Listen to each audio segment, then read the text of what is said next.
de Derecho de la Universidad de Buenos Aires. Es además juez de la Cámara Contencioso Administrativo Tributario de las Relaciones de Consumo del Poder Judicial de la Ciudad Autónoma de Buenos Aires. Hecha esta presentación, vamos directamente al doctor. Todo tuyo. Hola, bueno, gracias por la presentación. Un gusto estar esta tarde con todos ustedes. Eh, Muchas gracias por asistir. Ojalá que estas palabras que voy a compartir con ustedes, que la idea es que sea más bien algo parecido a un diálogo más que a una exposición en algún punto, ojalá que lo logremos. Eh, Van a ser sobre permisos y autorizaciones sobre bienes de dominio público y sobre bienes de dominio privado.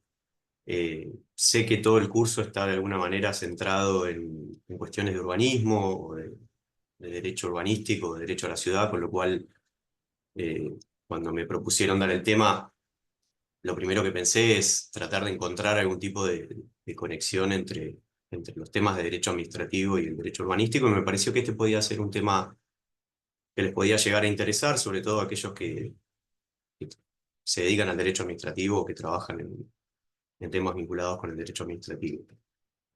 Mi idea, si es posible, no sé, aquellos que puedan, es que estén con cámara encendida, así los veo y al verlos tal vez puedo interactuar un poco mejor con todos ustedes. Obviamente que si hay alguien que no está en condiciones, no hay ningún problema, pero aquellos que crean que pueden encender la cámara y los puedo ver, así siento una cierta inmediatez o una mayor inmediatez con ustedes, mejor. Porque la idea en algunos momentos de la presentación es ir tratando de conversar con ustedes, tratar de que haya algún tipo de interacción. Entonces, aquellos que puedan, bienvenidos, y bueno, aquellos que no puedan, no hay ningún problema. Bueno, vamos entonces ya a entrar directamente al tema. Eh, Sabemos todos que el Estado, para poder cumplir con sus fines, necesita tanto de una organización como de personas, de una estructura, una organización, personas que participen de esa organización, y también necesita de bienes. Y lógicamente estos bienes, que son los que afectan al cumplimiento de sus objetivos, de sus fines de interés general, tienen un régimen jurídico propio, un régimen jurídico especial, que es un régimen jurídico propio del derecho público, ¿no? No es el mismo régimen jurídico que tienen los bienes que tienen las personas privadas. Y a su vez ese régimen distingue en particular entre los bienes de dominio público y los bienes de dominio privado. Entonces, una primera pregunta que surge naturalmente es ¿cuáles son? ¿Cuál es la diferencia? ¿O qué son los bienes de dominio público y qué son los bienes de dominio privado? Así que bueno, yo les quiero, de alguna manera, para ver si podemos empezar a construir algún tipo de diálogo, transmitir a ustedes esta pregunta. No sé si alguien quiere ayudarme o tiene ganas o a lo mejor cursó alguna materia donde vieron la diferencia entre bienes de dominio público y de dominio privado, como para empezar a pensar un poco en esta diferenciación, ¿no? Así que invito a cualquiera el que quiera sumarse y hacer algún tipo de comentario sobre esto, que nos pueda ayudar a empezar a avanzar en el desarrollo de la idea. Bienvenido.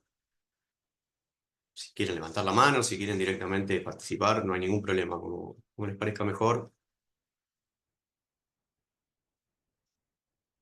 Bueno, a ver, yo puedo tirar una primera aproximación, A ver, pero es muy básica, ¿no? Bueno, Luciana, dale. dominio privado, básicamente, lo que corresponde a la propiedad privada a todos los ciudadanos. eh, y bienes de dominio público, básicamente, los que corresponden al Estado. Bien, Luciana. Perfecto. Entonces, podríamos hablar, por un lado, de los bienes que son propiedad de las personas privadas, y por otro lado, de los bienes que pertenecen al Estado, ¿no? Pero a su vez, dentro de los bienes que pertenecen al Estado, a su vez, el Estado también distingue, o el régimen jurídico distingue entre bienes estatales de dominio público y bienes estatales de dominio privado, ¿no? Esto viene de hace mucho tiempo, estaba en el Código Civil en el Código Civil de Vélez, ahora está de nuevo en el Código Civil y Comercial, luego de la aplicación de la reforma normativa de los dos códigos. Y tiene una distinción que a su vez tiene una finalidad o una fundamentación que tiene que ver más que nada con para qué se utilizan esos bienes, ¿no? ¿Cuál es el destino que se le da a esos bienes? ¿Para qué están, por qué son propiedad del Estado? Y además de ser propiedad del Estado, ¿para qué se utilizan en el marco de nuestra vida social? Y ahí tenemos, si empezamos por los bienes de dominio público, tenemos que, en principio, son todos los bienes que destinamos a la vida pública, son los que permiten y facilitan nuestras relaciones sociales, es decir, los que permiten que haya un espacio público en el cual los seres humanos interactuamos, donde desarrollamos nuestras relaciones.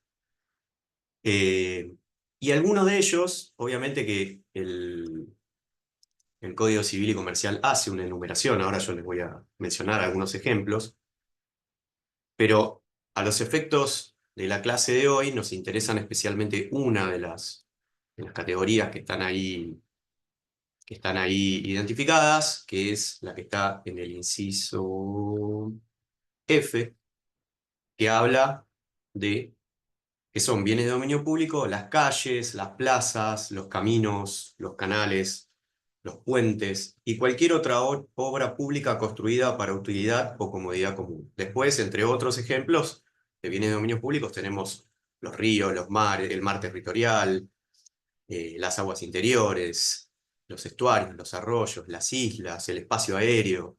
Pero a nosotros hoy nos va a interesar en particular este inciso F que habla de aquellos bienes que forman parte del tejido urbano, ¿no? Aquellos bienes que son parte de los lugares donde nosotros habitamos, sobre todo en ciudades como la ciudad de Buenos Aires, que son una urbe y que los espacios públicos compartidos tienen que ver con estos ejemplos que nos da no taxativamente este artículo, que habla de calles, plazas, canales, caminos, etc. Lógicamente, por las características que tienen estos bienes de dominio público que yo acabo de mencionar, están de alguna manera directamente vinculados con lo que llamamos, o lo que modernamente se llama, el derecho a la ciudad, ¿no? No sé si alguien escuchó alguna vez hablar del derecho a la ciudad, o es un derecho que tiene reciente aparición, reciente consagración normativa, y que es interesante eh, tal vez pensar un poquito en qué consiste o cuáles son sus características. ¿Escucharon alguna vez a alguien hablar del derecho a la ciudad?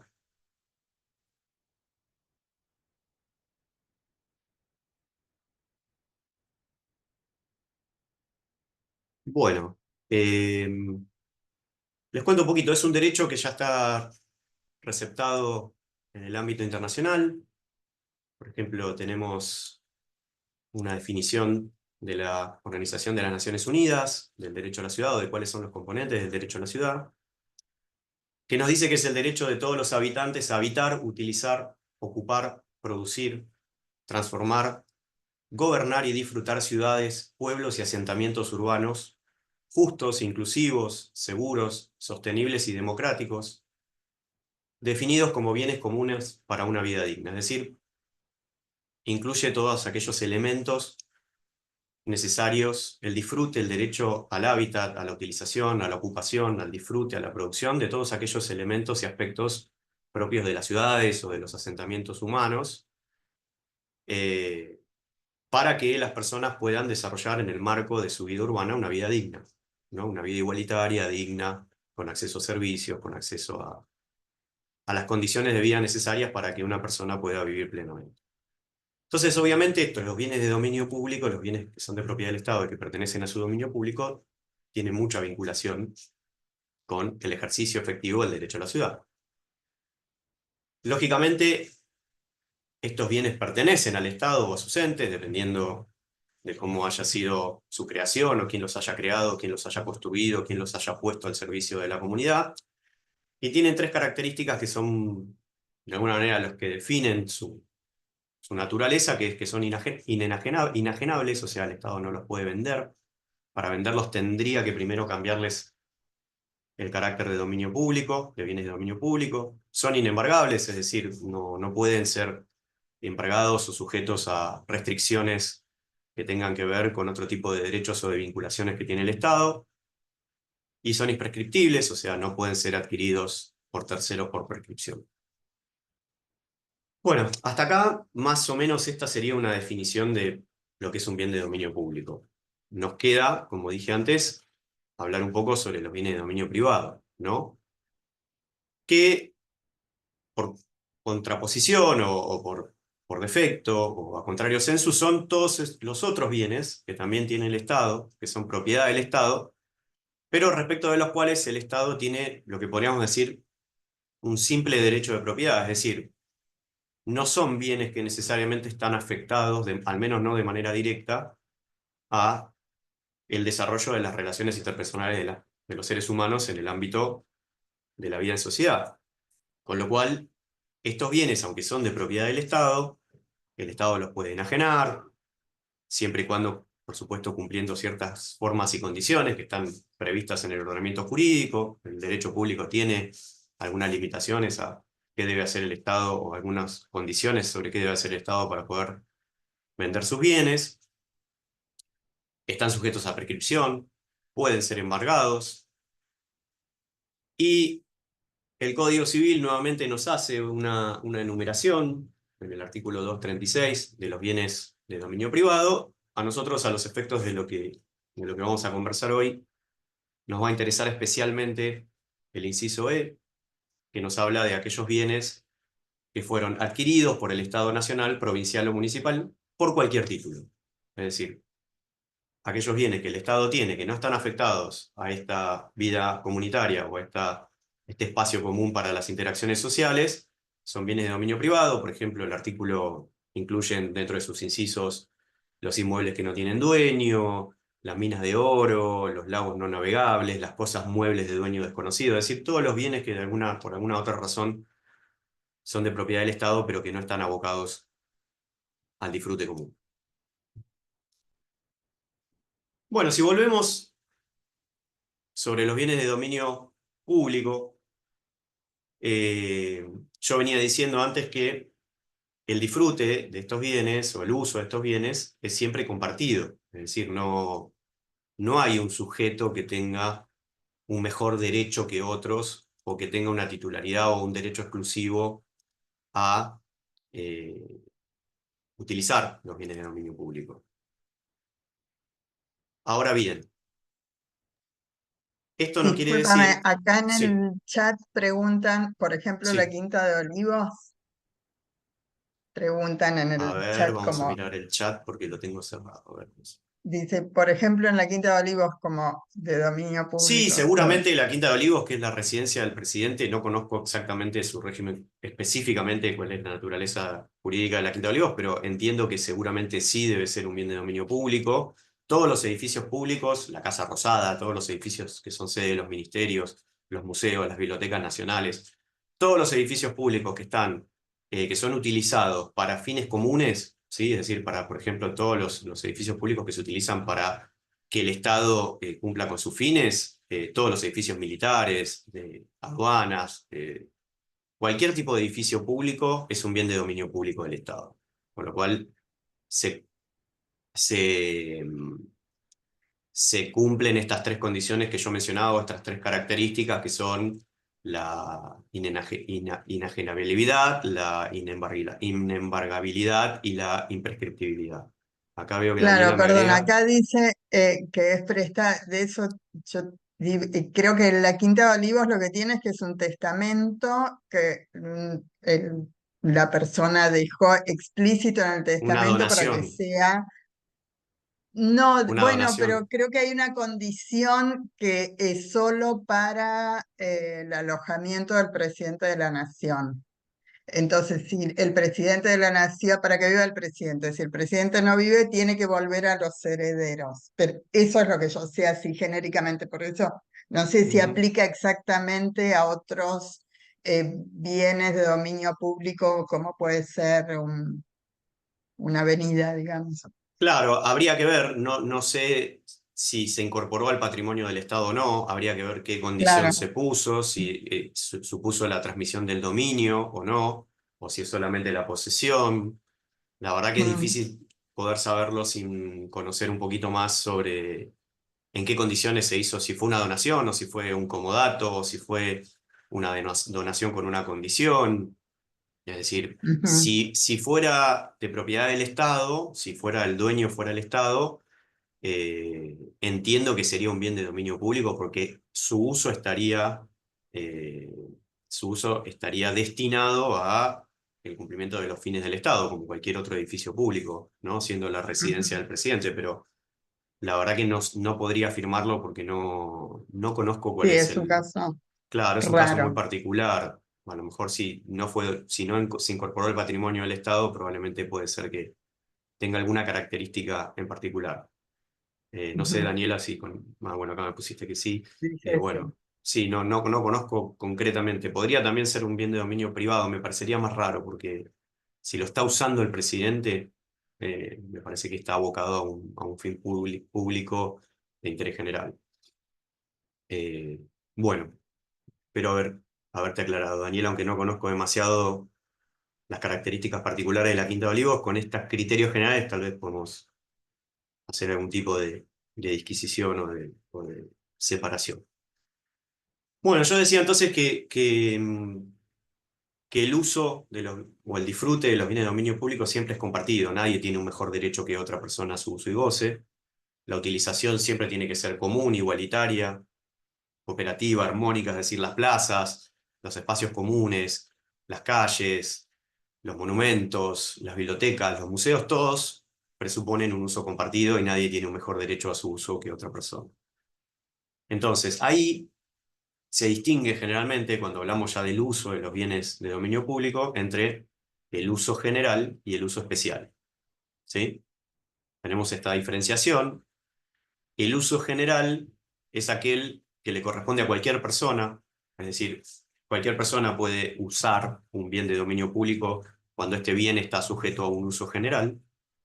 Y la única restricción que tiene que observar la persona que está usando el bien es que siempre hay algunas disposiciones reglamentarias que dictan las autoridades competentes que nos dicen cómo está regulado ese uso. ¿Sí? Por ejemplo, si queremos transitar calles o queremos utilizar una plaza o un camino público, o nos queremos bañar o tomar sol en una playa pública, o navegar una vía de agua, o contemplar un monumento, o ir a una biblioteca a consultar un libro de esa biblioteca, o visitar un museo, siempre podemos hacerlo, no tenemos ninguna restricción, no tenemos que pedir ningún tipo de autorización, ni permiso, ni nada parecido, pero hay una reglamentación que nos dice que sujeta ese uso a ciertas condiciones, por ejemplo, horarios, por ejemplo, tiempos de uso, reglas de tránsito, si estamos circulando por la vía pública. Es decir, estas restricciones siempre son, o estas regulaciones o reglamentaciones, son siempre de carácter general, nos dicen cómo se utiliza el bien de dominio público y esas restricciones o regulaciones se aplican a todas las personas por igual. Pero bueno, como venía diciendo, el uso general siempre es libre, es decir, no hace falta pedir ningún tipo de autorización, ningún tipo de permiso. Habitualmente es gratuito, es decir, por la generalidad de los casos, a veces si hablamos de un museo, a lo mejor hay que pagar algún ingreso, o si se trata de una biblioteca hay que tener algún carnet o cumplir con alguna condición. Pero generalmente el resto son bienes de acceso y de uso gratuito. El uso, como dije, es igualitario, ya que no se establecen ningún tipo de diferencias. Y es también ilimitado en el tiempo, porque se trata de bienes que normalmente y habitualmente están permanentemente librados al uso público, de manera que no es un uso o una utilización temporal o esporádica. Como dije, obviamente puede haber condiciones que fije la reglamentación de horarios, etcétera, pero sacando esas limitaciones, están permanentemente disponibles para su uso. Por el otro lado, tenemos también el uso especial, es decir, el uso que solo puede ser realizado por personas específicas que adquirieron una facultad específica de acuerdo con el ordenamiento jurídico para usar ese bien. Es decir, acá ya no estamos hablando de un uso general, de un uso compartido, sino de un uso exclusivo privado que ejercen personas concretamente determinadas, y este uso tiene algunas características que el uso general o el uso público no tiene. El uso especial, por ejemplo, se caracteriza porque el usuario está individualizado, es decir, la persona que tiene la posibilidad de ese uso especial o dispone de ese uso especial es una persona específica. Está determinado en algún acto administrativo, en alguna reglamentación, en algún acto de alcance general o particular, quién es la persona que puede acceder a ese uso especial. Después, otra característica es que tiene que estar precisada, tiene que estar indicada concretamente la parte del bien que puede ser usada o ocupada. Es decir, cuando se reconoce ese uso especial, el acto por el que se reconoce ese uso especial dice, si se trata, por ejemplo, de un espacio público, cuál es... ¿Alguien habló, perdón? ¿O quiso decir No, algo? un micrófono abierto, pero creo que Ah, ya está. Era, bueno, pensé que alguien quería preguntar. Bueno, entonces venía diciendo que si es una plaza sobre la que se va a reconocer ese uso especial, si es sobre la vía pública, por ejemplo un bar que va a utilizar un espacio de la vía pública, tiene que estar precisada concretamente la parte del bien público que va a ser usada o ocupada. Lógicamente, una vez que se reconoce ese uso especial, se excluye otro uso común o especial sobre ese espacio, sobre ese lugar, es decir, no puede haber dos usos especiales sobre el mismo bien público. Por lo general, a diferencia del uso general, el uso especial es oneroso, es decir, quien accede al uso especial de un bien de dominio público tiene que abonar o hay al menos algún tipo de contraprestación, es decir, no es un uso gratuito. Esa onerosidad generalmente es de carácter patrimonial, es decir, generalmente se determina un canon o una suma de dinero que quien utiliza de manera especial el bien va a tener que abonar. Y puede ser en muchos casos transferible, o sea, el propio acto administrativo que reconoce ese uso especial permite muchas veces que ese uso especial sea transferible. ¿Sí? Es decir, se puede cambiar de titular del uso especial. ¿Cómo voy hasta acá? ¿Se entiende más o menos lo que voy tratando de conversar? Espero que sí. Bueno, si alguien me dice no hay ninguna duda, hasta acá vamos bien. Sí, doctor. Bueno, gracias. sí, les recordamos que pueden prender las cámaras y para hablar o para preguntar o también para escribir en el chat, por favor. Bueno, sigo entonces. Si vamos bien, se está entendiendo, sigo. Bueno, ¿cómo hace el Estado entonces para organizar y compatibilizar el uso general y el uso especial? ¿Sí? Porque a lo largo del tiempo va a empezar a ocurrir que va a haber un uso general, accesible a todo el mundo, sobre los bienes públicos, y después va a haber varias situaciones particulares de uso especial. De manera tal que esta superposición del uso general y del uso especial requiere de algún tipo de organización y compatibilización entre el uso general y los usos especiales. Bueno, lógicamente, esta tarea de organizar y compatibilizar le corresponde al propio Estado, ¿sí? Si el Estado es el ente colectivo que actúa como ordenador de la vida social y es un instrumento social al servicio de las personas, tiene que tener la facultad, o las facultades, mejor dicho, y el deber de realizar lo que nosotros llamamos prácticas de planificación urbana. Que a su vez, estas prácticas de planificación urbana son las que determinan situaciones de uso general y situaciones de uso especial. Es decir, cuando el Estado organiza a sus bienes de dominio público y privado y organiza cómo se van a utilizar, determina concretamente las situaciones de uso general y de uso especial. Y para poder hacerlo de manera eficaz y armónica, puede recurrir tanto a la potestad legislativa, es decir, puede sancionar normas a través del Congreso, de la legislatura de la ciudad, según la jurisdicción que estemos mirando, como también recurrir a su potestad reglamentaria, es decir, el propio Poder Ejecutivo también tiene la capacidad de dictar normas de planificación urbana. Una cuestión importante que hay que saber es que los bienes de dominio público pueden ser de propiedad nacional, de propiedad provincial o de propiedad municipal, según la respectiva jurisdicción en la cual el bien se encuentre, y también dependiendo de cuáles fueron las autoridades que los crearon, los construyeron o los sometieron al uso público. Entonces, lógicamente, según si el bien de dominio público sea nacional, provincial o municipal, quien tiene la potestad de dictar las normas de planificación urbana que alcancen o que se apliquen esos bienes van a ser estas mismas jurisdicciones.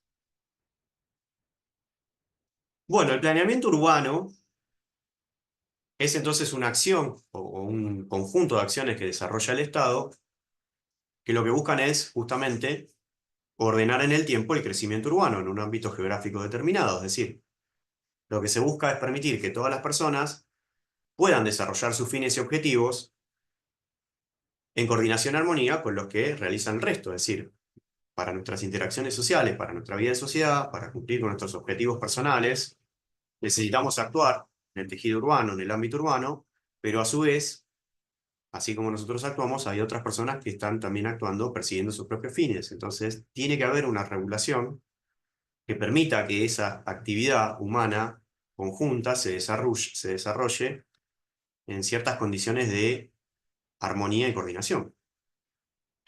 Es decir, un poco lo que yo mencionaba antes de esta necesidad o este derecho a la ciudad, que todos tenemos derecho a ejercer, pero que requiere de una actuación coordinada. ¿Cuáles son las normas que el Estado puede dictar para establecer la planificación urbana?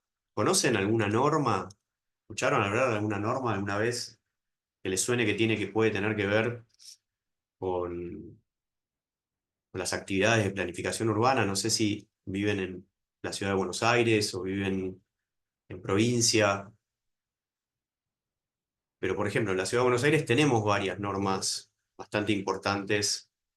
Acá en el link, en el Adela, sí, chat acá veo. ponen el CUR, código El código urbanístico, sí, la veo que urbanístico. Adela lo aclaró. Claro, exacto. Sí, por ejemplo, el código urbanístico claramente es una norma que busca que busca ordenar o que busca, a través de la planificación urbana, ordenar este tipo de interacciones en el espacio público, ¿no? Tenemos los códigos de planeamiento urbanos. También, por ejemplo, otra norma que sirve a la misma finalidad son todas las regulaciones o las reglamentaciones de edificación, los convenios urbanísticos. Todas esas normas, justamente, que en este caso las tres Las tienen. excepciones al código también son... Y sí, porque digamos, el código de planeamiento urbano se lo entiende como un todo, ¿no? O sea, Ujú, creo que te referís a cuando hay reglas generales que luego después admiten excepciones por actos administrativos, ¿no? ¿Estás sí, pensando en eso, claro. Cristina? Ujú, Y sí, también forma parte del planeamiento urbano. Después hay que ver si esas excepciones son constitucionales o no, ¿no? En la Ciudad de Buenos Aires al menos hay muchísimas causas justamente donde se cuestiona, cuando se otorgan ese tipo de excepciones, se cuestiona su constitucionalidad. Pero sí, sí, la excepción tiene sustento legal y tiene, digamos, el acto administrativo eh, no presenta vicios, podríamos decir que es una excepción válida y también forma parte de estos criterios o de estas normas de ujú. planificación urbana, sin duda. Bueno, eh, bueno, entonces, ¿cómo se hace la planificación urbana? ¿Qué hace el Estado para llevar adelante la planificación urbana? Bueno, hace muchas cosas, pero por ejemplo, entre las diferentes competencias que puede ejercer están la de precisar zonas, usos, destinos de algunos inmuebles construidos o no, es decir, de aquellos que ya están construidos o de aquellos por construir, de espacios urbanizados o urbanizar, establece reglas constructivas, establece características constructivas, establece características en las zonas de uso, es decir, en determinadas zonas se pueden realizar ciertos usos o ciertas actividades, en otros no. Establece la relación que tiene que haber entre los bienes de dominio público y los bienes de dominio privado. Establece la relación entre los bienes estatales y los bienes privados, es decir, viviendas privadas, cómo se integran o cómo pasan a formar parte de la ciudad, qué vinculación o cómo se vinculan con los espacios públicos. Obviamente, todas estas determinaciones que va haciendo el Estado, todas estas reglas que va estableciendo el Estado para organizar o para planificar el desarrollo de la ciudad, pueden dar lugar a ciertas limitaciones a los derechos de las personas. Es decir, a medida que el Estado establece límites o establece prohibiciones, hay cosas que nosotros ya no podemos hacer. Si queremos construir una casa, si queremos poner un negocio, si queremos realizar una actividad comercial, necesitamos adecuarnos a estas reglas y eso puede introducir limitaciones, por ejemplo, en nuestra libertad de ejercer una industria lícita, en nuestra libertad de trabajar, en nuestra libertad de ejercer de alguna manera nuestro derecho a la vivienda, cuando no podemos tal vez construir una casa con un metraje que no está permitido. Es decir, nos establece toda una serie de limitaciones, que esas limitaciones las tenemos que entender de alguna manera como una carga general por el beneficio que nos da vivir en sociedad en una ciudad que tiene estas características organizativas que yo acabo de describir. Es decir, cuando se trata de este tipo de limitaciones, no hay verdaderamente un derecho a una reparación o un derecho a una indemnización por aquellas limitaciones que el ordenamiento jurídico nos impone de manera general. ¿Sí? Es una carga por vivir en un tejido urbano, por vivir en una zona que tiene reglas de convivencia y que tiene reglas urbanizativas que nosotros tenemos que cumplir para formar parte de esa ciudad. Al menos esta ha sido la... ¿Sí? Perdón, no, porque Sí. mencionan acá en el chat como limitaciones o como regulaciones también las normas que crean y regulan el COPUA, entiendo que es el Consejo Asesor de Planificación, y y Daniela dice las licitaciones. A ver, Adela, ¿no querés conectar el micrófono un segundo y contarme en qué estás pensando? Las normas que crean y regulan el COPUA, sí, pero no sé bien puntualmente de todo lo que dije a qué te referías. O licitaciones, Daniela, no sé si querés agregar algo o para que a ver a qué te referís.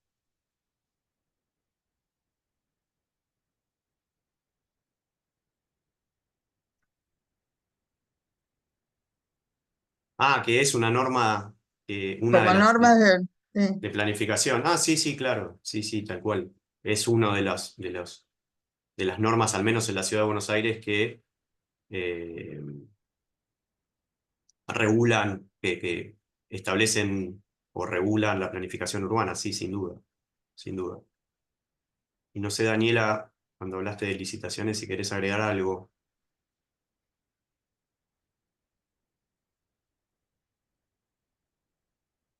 Como que de acuerdo a cómo se Bueno, lleven a cabo las licitaciones, terminan regulando. no No sé a sé. qué se Bueno, refiere con licitaciones. Bueno, si en algún momento nos querés agregar algo, agrégalo, por favor. Bueno, entonces, esto que yo acabo de decir, que las limitaciones que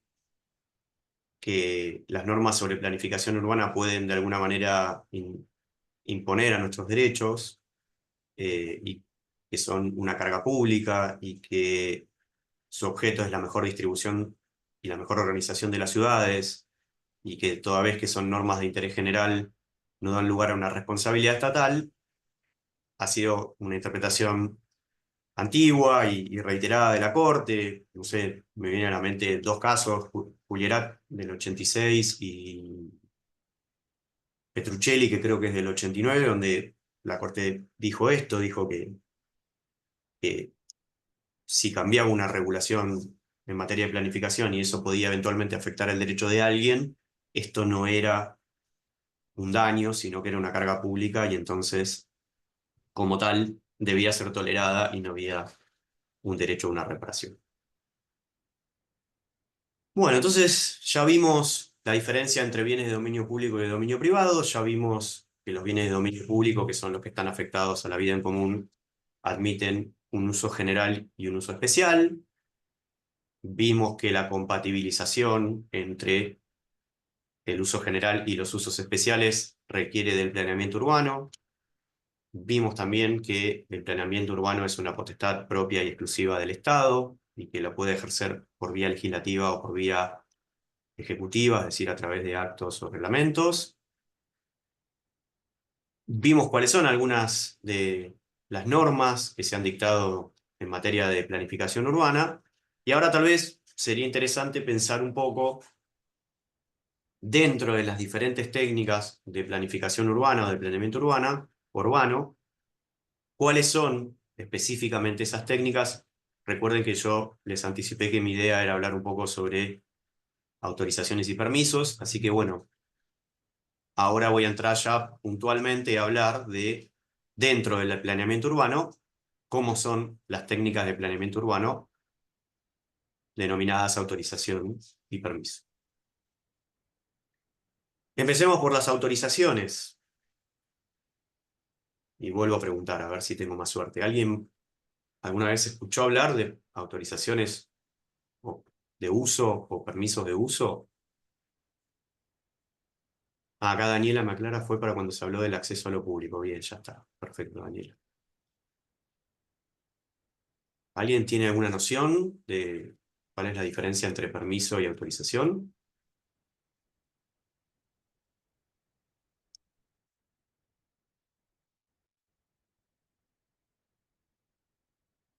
Bueno, a ver, la autorización como técnica de planificación siempre presupone el reconocimiento de un derecho.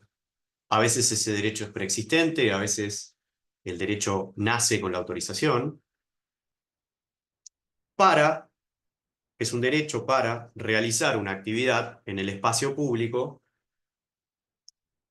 que no está prohibida. ¿Sí? Cuando hablamos de una autorización de uso, es una autorización que generalmente se otorga respecto a una actividad que estaba previamente autorizada en las normas aplicables, en la medida en que la conveniencia social de la realización de esa actividad ya había sido favorablemente evaluada. A su vez, algunos usos de estos que acabo de mencionar, cuya conveniencia social es positiva, por su importancia, por su relevancia social, han sido reglamentados. De modo que la actividad necesaria para ponerlos en práctica siempre se tiene que adecuar a esa normativa que lo regula. Entonces, ¿cómo funcionan estas autorizaciones? Como es una actividad permitida y regulada,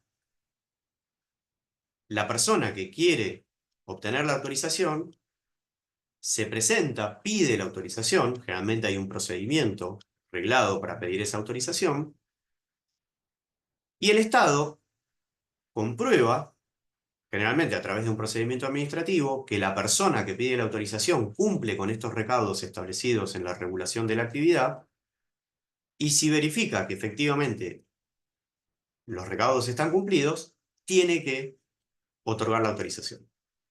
Es decir, estamos siempre hablando de una competencia reglada. Es decir, lo único que puede hacer el Estado en este caso, o una competencia mayoritariamente reglada, lo único que puede hacer el Estado es, ante un pedido de autorización, corroborar si quien solicita la autorización cumple con las exigencias legales preestablecidas y si esos extremos están cumplidos, la autorización debe otorgarse. Es decir, no puede el Estado a una persona que solicita una autorización y que cumple con los recaudos exigidos para obtener esa autorización, de negársela, ¿sí? La respuesta que tiene que dar el Estado está arreglada. O cumple con los recaudos y obtiene la autorización, o no cumple con los recaudos, en cuyo caso tiene que rechazarse. No puede, ante incumplimiento de los recaudos, otorgar igual la autorización, o viceversa. A alguien que cumplió los recaudos, no otorgarle la autorización. Bueno, ¿qué pasa una vez que la autorización fue otorgada? Bueno, la actividad que va a desarrollar la persona o el sujeto autorizado queda sujeta al ejercicio del poder de policía. Es decir, lo que va a hacer el Estado es corroborar, va a verificar que la actividad que va desarrollando el sujeto autorizado cumpla con las normas que regulan la actividad. ¿Se acuerdan que yo dije hace unos minutos que siempre se trata de actividades de interés general y que son actividades de relevancia pública, con lo cual, entonces, lo que va a hacer el Estado una vez que otorgó la autorización es verificar que la manera en que se realiza la actividad sea adecuada a las obligaciones y a los deberes que exige el ordenamiento jurídico para la realización de esa actividad. ¿Se entiende, no? ¿Fue más o menos claro esto?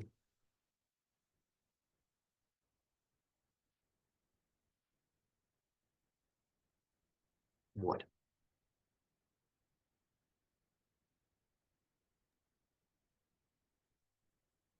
Vamos con la otra técnica que me interesa comentarles, que es el permiso. ¿Sí? La otra técnica de planificación, que es el permiso. El permiso empieza al revés. El permiso siempre se otorga sobre una actividad que en principio está prohibida. ¿Se acuerdan que yo decía lo contrario recién, ¿no? La actividad que está sujeta a autorización es una actividad permitida, mientras que la actividad que está sujeta a permiso es una actividad que en principio no está permitida. Entonces el permiso es nada más y nada menos que un medio jurídico, que un recurso jurídico, que un mecanismo jurídico que permite remover los obstáculos que impiden realizar una actividad vedada, de manera tal que a través del permiso una actividad que estaba en principio prohibida pasa a estar habilitada. ¿Sí? Es decir, hay circunstancias, hay ciertas situaciones en las cuales el Estado puede otorgar permisos de uso sobre bienes de dominio público a determinadas personas, pero siempre esa autorización, ese permiso, tiene carácter transitorio y el Estado, la autoridad que otorgó el permiso, siempre se reserva la facultad de revocarlo en cualquier momento. ¿Sí? Si cambia la valoración del interés público, que fue la que llevó a la autoridad pública a otorgar el permiso, entonces, si cambia esa valoración, la autoridad pública puede revocar el permiso en cualquier momento. Es decir, no surge un derecho, no hay un derecho previo. ¿Se acuerdan? Yo les decía, en las autorizaciones frecuentemente hay un derecho previo preexistente, o bien la autorización crea el derecho, ¿sí? Y el derecho pasa a ser un derecho cuya titularidad corresponde a la persona autorizada. En el permiso no hay un derecho de la persona al otorgamiento del permiso, sino que sería una especie de excepción. Algunos autores hablan de tolerancia. Yo creo que más que tolerancia podríamos decir que es un reconocimiento, ¿sí? De la posibilidad de realizar esa actividad a la luz de una situación concreta, de una valoración concreta, de una situación concreta, que justifica un trato diferencial. Entonces, por ejemplo, ¿conocen algún caso de permiso? Los permisos generalmente se dice directamente permiso precario. ¿Algún permiso de uso? ¿Qué podemos entender como un permiso precario? ¿Alguna actividad que ustedes conozcan que se realiza, no sé, al menos en la Ciudad de Buenos Aires, que esté sujeta a un permiso precario?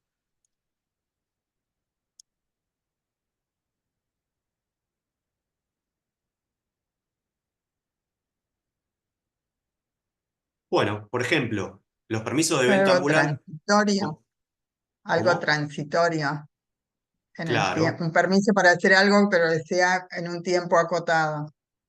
No necesariamente, a veces los permisos se extienden por mucho tiempo, pero lo que los caracteriza es que son precarios en el sentido de que en cualquier momento pueden ser revocados. ¿Sí? Por ejemplo, los permisos de venta ambulante. ¿Sí? La venta ambulante es una actividad en principio prohibida. Hay contravenciones y hay sanciones que prohíben la venta ambulante. ¿Bien? O la venta o el expendio de comida en lugares públicos. ¿Sí? Es una actividad que en principio está prohibida, no está permitida. Pero en ciertas circunstancias, y atendiendo a ciertos fines de interés general, el Estado autoriza, no autoriza, sino les da un permiso a algunas personas para realizar esa actividad. ¿Sí? Pero siempre tiene que haber, para poder realizar esa actividad, un interés general preponderante. Por ejemplo, en general, los permisos de venta ambulante se le otorgan a personas en situación de vulnerabilidad, a personas con alguna discapacidad. Es decir, se atiende una situación particular de la persona que necesita algún tipo de ayuda estatal o necesita algún tipo de auxilio estatal diferente del que el Estado otorga al resto de las personas, y esa es la justificación para la autorización, para el otorgamiento de permiso a esas personas para desarrollar una actividad que en principio, como dije hace unos minutos, está prohibido. ¿Sí? Entonces, obviamente estos permisos habilitan a algunas personas a hacer un uso mucho más intenso de los bienes de dominio público. ¿Sí? Es decir, se les reconoce un uso más amplio, o mejor dicho, se reconoce a sus propios derechos sobre el espacio público un uso más intenso, más amplio que al resto de las personas. Por ejemplo, el derecho a trabajar. A una persona que se le da un permiso de venta ambulante, se le está reconociendo un ámbito de aplicación de su derecho a trabajar más amplio que el resto de las personas porque se le está permitiendo realizar una actividad vinculada con su trabajo que a otras personas no se le permite realizar. El derecho a comerciar, el derecho a ejercer industria lícita, ¿sí? En todos estos casos, quien tiene el permiso tiene la posibilidad de ejercer estos derechos de manera más intensa o con un alcance mayor que el resto de las personas. Esto obviamente, si volvemos a las categorías que yo mencioné al principio, ¿se acuerdan de uso general o de uso especial? Siempre configura un uso especial, ¿sí? El permiso presupone un uso especial sobre bienes de dominio público. Tal vez la dificultad o la cuestión que nos lleva a analizar la manera en que yo acabo de definir a los permisos tiene que ver con el principio de igualdad, ¿no? Es decir, parecería que en principio, si como yo acabo de decir, hay personas a las cuales se les permite ejercer sus derechos sobre los bienes de dominio público de una manera más intensa respecto al resto de la población, tal vez esto configura de alguna manera una ruptura de la igualdad formal respecto de aquellas personas que no son beneficiarias de un permiso y que tal vez quisieran realizar la misma actividad. La manera en que entiendo yo que esto se resuelve o la ponderación que hay que hacer entre los bienes o entre los derechos contrapuestos tiene que ver con estas razones de interés general que yo mencioné, por ejemplo, cuando la persona que recibe el permiso está en una situación de vulnerabilidad, o cuando a lo mejor el permiso de uso busca, sobre un determinado bien, busca preservar mejor ese bien, es decir, que habiendo una persona que tiene un permiso de uso los cuide o los mantenga de una manera más eficaz. Cuando son permisos onerosos, muchas veces el interés público es obtener recursos, es decir, los cánones o los ingresos que el Estado recibe como contraprestación por el permiso,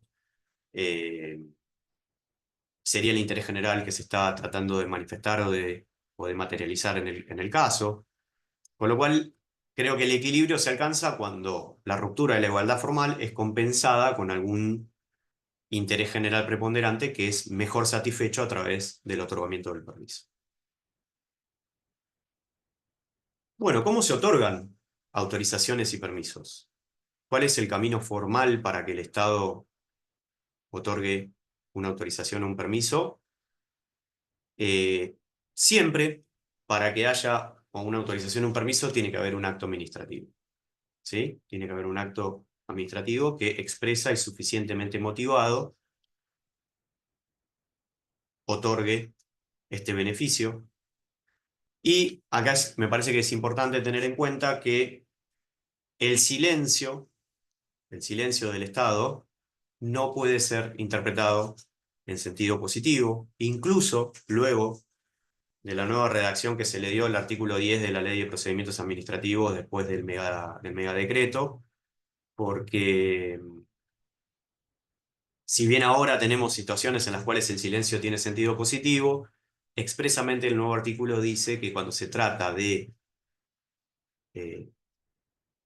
permisos o pretensiones que requieran de un pronunciamiento concreto, pero referidas concretamente a bienes de dominio público, en esos casos el silencio va a tener sentido negativo. Es decir, si no se resuelve la pretensión dentro del plazo, el silencio sigue teniendo sentido negativo.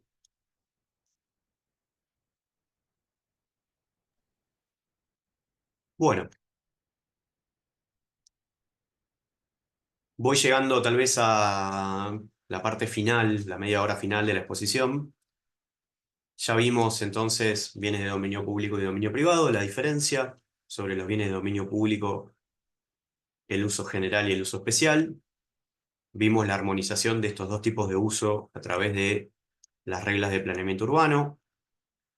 Conversamos también sobre dos técnicas en particular de planeamiento urbano, que son la autorización y el permiso, la preexistencia de un derecho en un caso, la no preexistencia de un derecho en el otro, el carácter precario y la posibilidad de revocación en cualquier momento de uno versus la generación de un derecho subjetivo y, consecuentemente, la no posibilidad de revocación en cualquier momento de la autorización.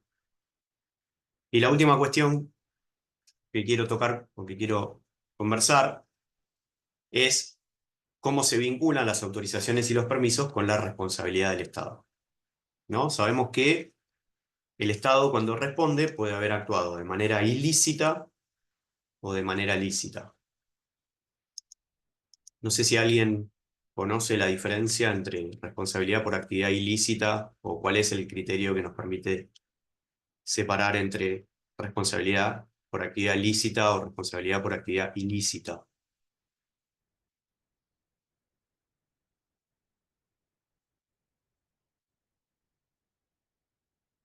¿No? Bueno. La responsabilidad por actividad ilícita siempre presupone un actuar contrario a derecho, ¿sí? Es el famoso caso de la falta de servicio. Cuando el factor de atribución es la falta de servicio, sabemos que el Estado actuó de una manera irregular, hizo algo que no debía hacer, actuó de manera insuficiente, en contradicción con algún deber normativo preestablecido, su funcionamiento fue irregular, fue defectuoso, fue omisivo. En todas esas situaciones, cuando el Estado actúa ilícitamente, responde por los daños que causa producto de ese actuar ilícito. La responsabilidad estatal por actividad lícita ocurre o se presenta cuando hay un comportamiento estatal que no es contrario al ordenamiento jurídico. Es decir, hay un actuar del Estado que es lícito, que no vulnera ningún deber de actuación preestablecido, que no vulnera ninguna prohibición, pero sin embargo, a pesar de que ese actuar es lícito, da lugar a un perjuicio. Es decir, ese actuar lícito, aunque el Estado haya actuado conforme al ordenamiento, puede, en ciertas circunstancias, generar un daño. Entonces, la primera cuestión que surge es si cuando el Estado actúa lícitamente debe o no responder por las consecuencias de sus acciones. Sabemos que sí, tenemos la Ley de Responsabilidad del Estado que nos dice que el Estado responde tanto por su actuar dañoso, ilícito como lícito. Entonces, una vez que ya tenemos determinado que hay responsabilidad estatal por actividad lícita, podemos pensar o podemos problematizar qué pasa si el Estado revoca una autorización o revoca un permiso. Esa revocación o esa revocación de la autorización o del permiso es un actuar lícito, es algo que el Estado puede hacer, pero ¿qué sucede con los perjuicios que esa decisión revocatoria puede tener? Es decir, lo que queremos saber es ¿qué ocurre cuando el Estado revoca estos permisos? Bueno, vamos a empezar por las autorizaciones.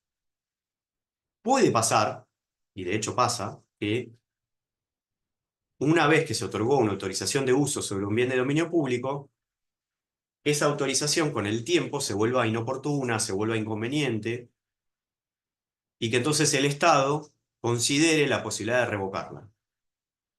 ¿Por qué se puede volver inoportuna e inconveniente? Por muchas razones, pero por una que es bastante habitual es por cambios en las normativas urbanísticas, es decir, cambia la zonificación de un lugar, cambian las reglas constructivas de un lugar, cambian los usos permitidos en un determinado lugar, y entonces una autorización que se había dado en un momento a la luz de una normativa, cuando esa normativa cambia, se vuelve inconveniente.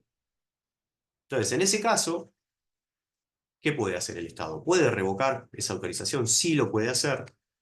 Lo puede hacer porque el artículo 17 de la Ley de Procedimientos Administrativos, tanto nacional como local, prevé expresamente la posibilidad que tiene el Estado de revocar sus actos administrativos por razones de oportunidad, mérito y conveniencia.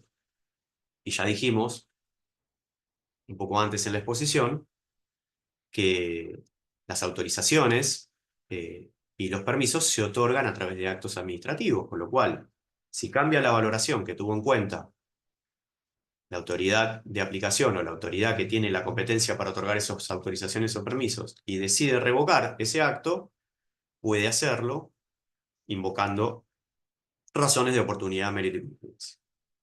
Pero esto no quiere decir que el Estado tiene un cheque en blanco para revocar autorizaciones, porque tiene que cumplir algunas condiciones. La primera condición que tiene que cumplir y que es sumamente importante es que el acto tiene que estar motivado. ¿Qué quiere decir que el acto tiene que estar motivado? Que el acto tiene que explicitar las razones de interés público que justifican la revocación. Es decir, ¿qué fue lo que pasó? ¿Por qué dejar sin efecto esa autorización es beneficioso para el interés general? No puede ser una no puede ser una decisión arbitraria, no puede ser una decisión caprichosa, no puede ser una decisión infundada. Tiene que ser una decisión adecuadamente motivada y sustentada en razones de interés general. Por el otro lado, la otra condición sumamente relevante es que lo que va a tener que hacer también el Estado, si decide revocar una autorización por razones de oportunidad, mérito y conveniencia, es que va a tener que motivar, perdón, que va a tener que indemnizar al damnificado. ¿Bien? O sea, toda revocación de una autorización muy probablemente le va a ocasionar un daño a la persona que era la titular de esa autorización. ¿Sí? Si le habían autorizado por 5 años, por 4 años, por 3 años, por 10 años, un uso de un bien de dominio público, y antes de que se cumpla ese plazo, el acto es revocado por razones de oportunidad, mérito y conveniencia, entonces esa persona que tenía ese derecho a utilizar, a usar esos bienes de dominio público va a sufrir un perjuicio. Y ese perjuicio puede ocurrir tanto por causarle a ese sujeto un daño emergente, como también puede ser que genere un lucro cesante. No sé si acá alguien me quiere ayudar sobre cuál es la diferencia entre daño emergente y lucro cesante, así como concepto general del derecho no propio del derecho público. ¿Cuál puede ser la diferencia entre daño emergente y lucro cesante?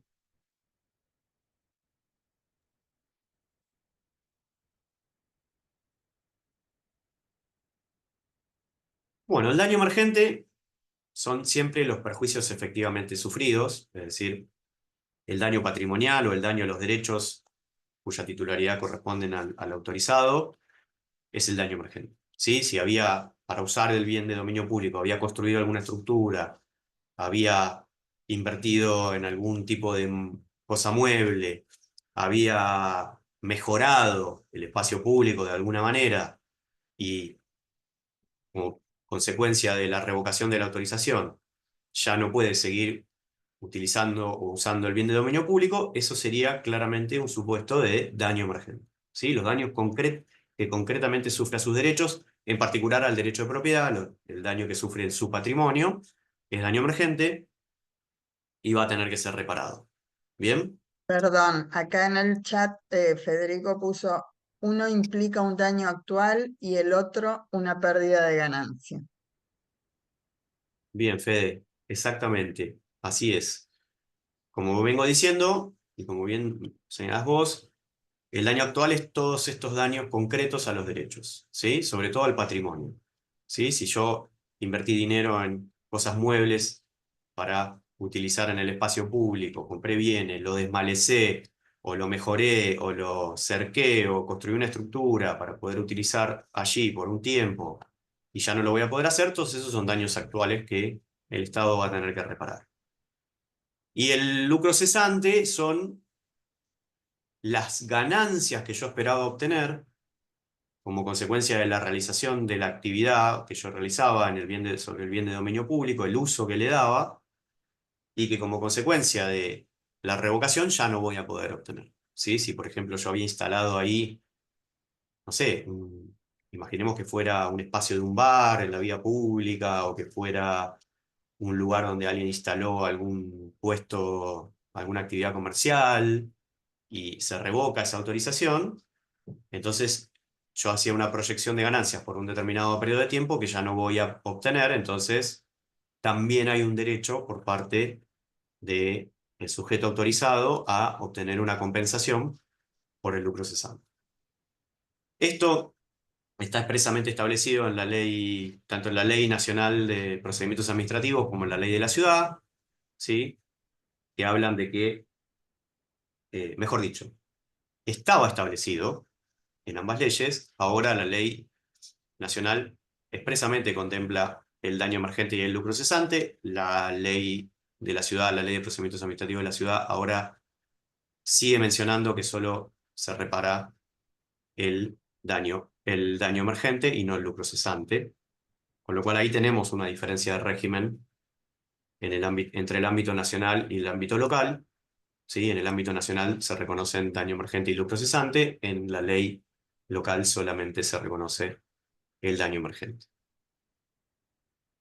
Si volvemos al ámbito nacional, ahí tenemos alguna suerte de contradicción entre lo que dice el nuevo artículo 17 de la Ley de Procedimientos Administrativos y lo que dice el artículo 5 de la Ley de Responsabilidad del Estado, porque la Ley de Responsabilidad del Estado, cuando habla de la responsabilidad del Estado por actividad lícita, nos dice concretamente que la responsabilidad del Estado por actividad legítima, la indemnización de la responsabilidad del Estado por actividad legítima, comprende el valor objetivo del bien y los daños que sean consecuencia directa e inmediata de la actividad desplegada por la autoridad pública. Pero también nos dice que los daños causados por la actividad legítima del Estado no generan derecho a la reparación del lucro cesante. ¿Sí? O sea, la Ley de Responsabilidad del Estado nos dice que solo debería repararse el daño emergente. Entonces, ¿cómo compatibilizamos el artículo 17 de la Ley de Procedimientos Administrativos, que nos dice si se revoca un acto administrativo válido por razones de oportunidad, mérito y conveniencia, solo hay que reparar el daño emergente y el lucro cesante, mientras que la Ley de Responsabilidad del Estado nos dice que toda la actividad legítima del Estado solo genera derecho a reparar el daño emergente? ¿Qué les parece? ¿Hay alguna hay alguna regla, algún criterio que podamos seguir para decir si debemos reparar integralmente, o sea, que incluya el daño emergente y el lucro cesante, como nos dice la LPA, o solo debemos reparar el daño emergente, como nos dice la Ley de Responsabilidad del Estado? Si quieren, podemos agregar, si alguno conoce, la jurisprudencia de la Corte Suprema sobre cuál es el alcance de la reparación de la actividad estatal dañosa lícita.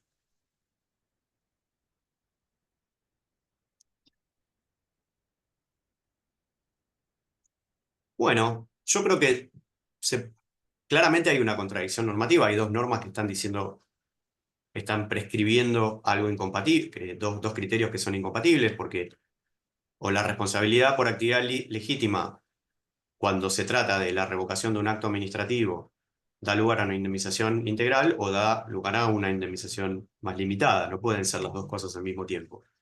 Pero también sabemos que tenemos como criterios interpretativos en nuestro régimen jurídico ciertos principios exegéticos que nos dicen qué pasa cuando hay contradicciones normativas, es decir, cuando dos normas prescriben cosas diferentes o cosas incompatibles entre sí, ¿cuál es la que debe primar? Y ahí yo creo que hay al menos dos criterios, dos principios exegéticos que nos sirven para encontrar una respuesta, que son los principios de ley posterior y ley especial. No sé si alguien los conoce, o alguna vez escucharon hablar del principio de la ley posterior o lex posterioris, se usa también en latín, o de ley especial o lex specialis. ¿Qué significa cada uno de ellos?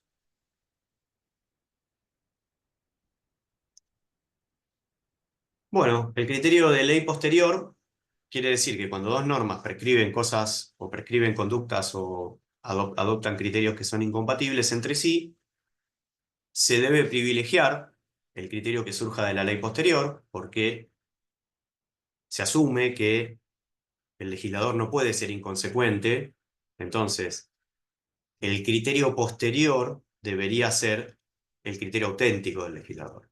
El último criterio que fija el legislador debería ser el criterio que tiene primacía, el criterio que se debe privilegiar en caso de que exista una contradicción. Y entonces, aplicando este criterio, la reforma que introdujo el megadecreto en la Ley de Procedimientos Administrativos es posterior a, a la redacción original del artículo 17, con lo cual, perdón, la reforma que introdujo el megadecreto a la LPA es posterior a la sanción de la Ley de Responsabilidad del Estado. Entonces, debería primar como criterio este que está plasmado ahora en la ley de Procedimientos Administrativos, que no, como ya dije antes, eh, prescribe que la indemnización debe ser plena, debe incluir tanto el daño emergente como el lucro cesante. Y el segundo criterio, que es el de la ley especial, nos dice que en caso de contradicción entre dos normas, siempre hay que privilegiar el criterio que surja de la ley más específica. Cuando hay una ley más general y que regula una cuestión con un determinado sentido, y después hay una norma más específica que regula la misma cuestión para un caso más específico en sentido diferente, hay que darle prioridad al criterio que surja de la ley especial. Y bueno, nuevamente, parece claro que eh, lo que establece la LPA para la revocación de los actos administrativos válidos está regulando un supuesto muy particular de responsabilidad del Estado, que es el supuesto en el cual se revoca un acto administrativo válido. Entonces, este es un criterio especial propio de este caso puntual, de este supuesto particular de responsabilidad del Estado, versus una norma general que regula la responsabilidad del Estado para todos los supuestos de actividad lícita dañosa. Entonces, nuevamente, el criterio de ley especial nos llevaría a privilegiar el criterio que quedó plasmado en el artículo 17 de la Ley de Procedimientos Administrativos, luego de la reforma que introdujo el decreto ómnibus. Como dato de color, la Corte Suprema venía diciendo antes de la sanción de la Ley de Responsabilidad del Estado, si bien en su jurisprudencia más antigua adoptaba este criterio, el mismo criterio que tenía la ley de Procedimientos Administrativos en su anterior redacción, de que ante supuestos de responsabilidad por actividad lícita no se debía indemnizar el lucro cesante. En los últimos fallos que tenemos donde la Corte se ocupó de la cuestión, el último que yo conozca al menos es Malma Trading del 2014, y antes que él en el Jacarandá del 2005, ya venía diciendo que cuando el Estado actúa lícitamente y causa daños, la indemnización tiene que ser una reparación integral, es decir, una reparación que incluya tanto el daño emergente como el lucro cesante, con lo cual todo es, creo que es una exégesis armónica, una interpretación armónica de todos estos insumos interpretativos nos tiene que llevar a sostener que cuando se revoca una autorización, por razones de oportunidad, mérito y conveniencia, la indemnización al sujeto autorizado tiene que incluir el lucro cesante.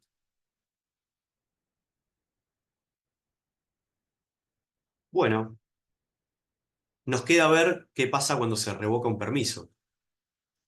Más o menos, hasta acá vamos bien, todo lo que fui mencionando se entiende mínimamente. Eh, espero que sí, si alguien se quedó con alguna duda, puede, si no quiere encender la cámara o no quiere hablar, puede escribir algo en el chat. ¿Venimos Sí, bien? pueden prender bien por ahora, dice Bueno, Federico, pero bueno, escriban en el gracias Fede, chat gracias. o, No sé si será Cecilia o algo así. Cecilia, gracias también. o prendan el micrófono, Sí, en todo caso. Jennifer también. Bueno, perfecto. Entonces redondeo, ya con esto podríamos ir, con lo que me falta decir, podríamos ir cerrando. Bueno, ¿qué pasa con la revocación de los permisos? ¿Qué les parece que pasa? Porque yo les dije que los permisos son precarios, ¿no? No hay un derecho.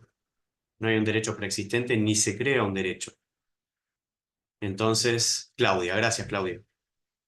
Eh, entonces, ¿qué les parece que puede suceder cuando el Estado decide revocar un permiso que había otorgado?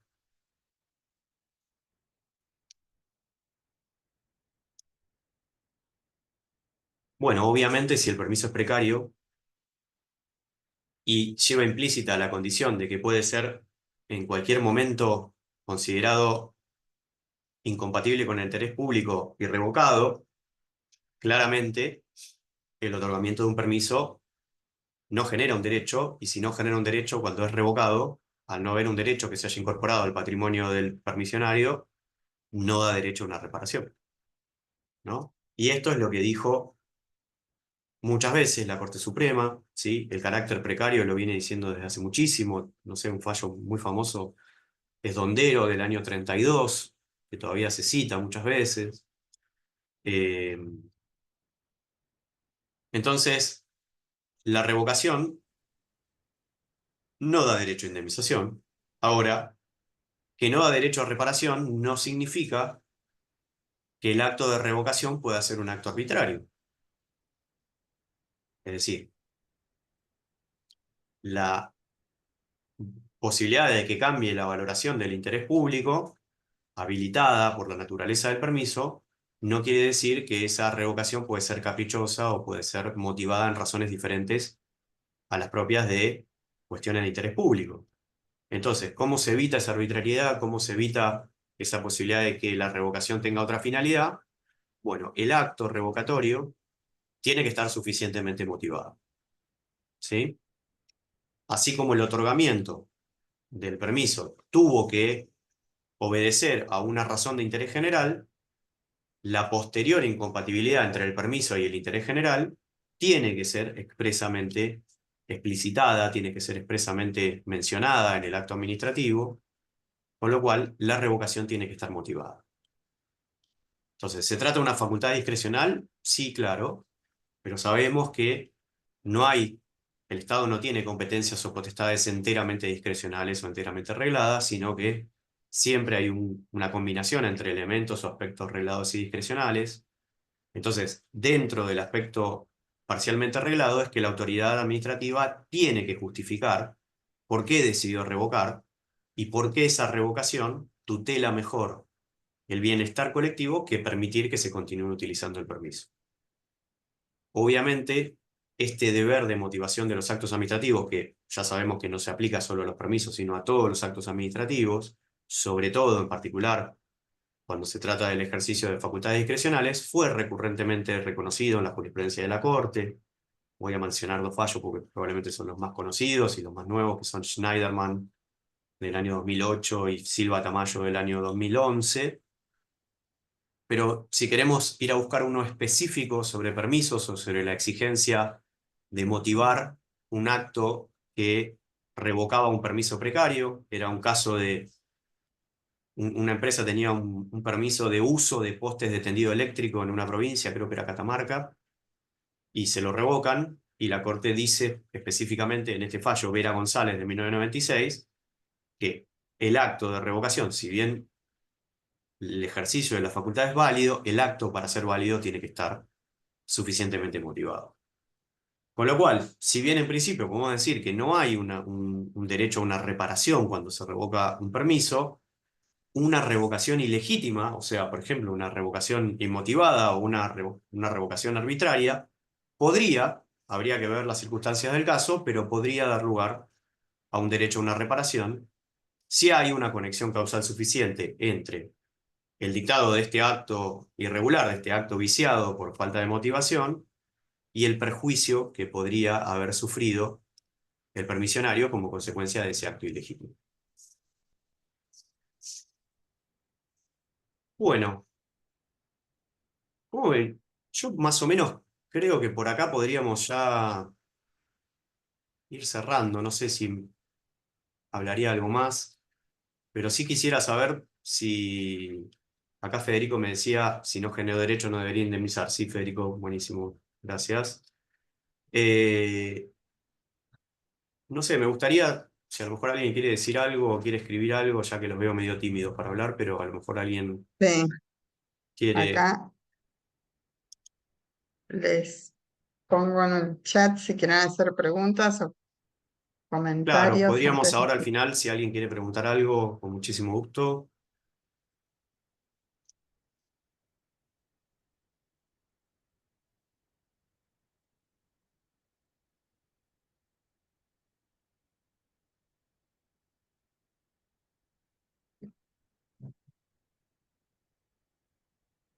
Podemos, a ver, hay muchas cámaras Ahí, apagadas. ahí, Aquí, eh, si hay algún pregunta material para Federico. leer, algún artículo, sí, hay muchísimas cosas. Sí, sí, depende si te interesa más, Fede, algún marco más general o no sé, te interesa algo puntual. En todo caso, a ver si les puedo dejar mi mail por acá y si me quieren decir algo concreto, quieren, les dejo mi mail. Y en todo caso, si alguien necesita algún tipo de bibliografía más específica o algo, me escribe. En En principio más principio, más general, general. sí. Sí, sí, hay muchas cosas. Ahí dejo mi mail.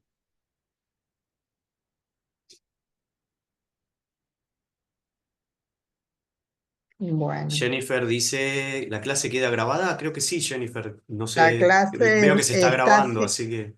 sí, sí, está siendo grabada y Ujú. eventualmente, de acuerdo, se comparte únicamente a los participantes. Ok. Eso después se ve. Bueno, perfecto. Así que vas a poder verla si querés verla, Jennifer. Sería medio tortuoso verla dos veces, pero bueno, si te parece bien, dale para adelante. Se puede acceder al anterior. Eso, a ver, esas consultas hagámoslas a través del mail de cursos @jusbaires, directamente, digo, para tratar aquí específicamente lo de esta clase. No sé si fue grabada la clase pasada. Este, Bueno, ¿alguien más? No sé si quedó algo para mencionar, conversar, alguna duda, si algo no fue suficientemente claro. este, bueno, esperamos que nada para comentar por ahora, pero este,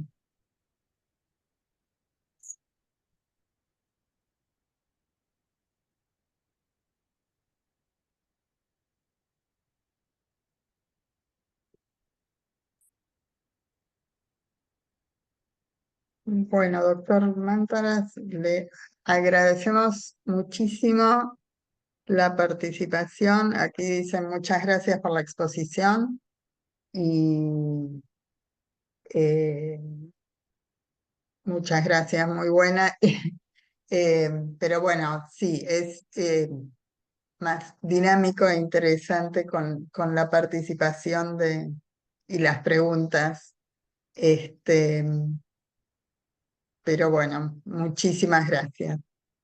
No, gracias a ustedes, muy, muy amables, y bueno, ojalá que haya dado algún panorama un poquito general sobre el tema. Como dije, ahí dejé mi mail, si alguien hoy estuvo tímido y no se animó a preguntar o están ansiosos por el partido y están con la cabeza en otro lado, nada, me escriben y con gusto, si puedo ayudarlos con algo, allí estaré. Así que bueno, muchísimas Muy bien. gracias. No, muchísimas gracias a vos. Adiós. Adiós. Hasta pronto. Adiós.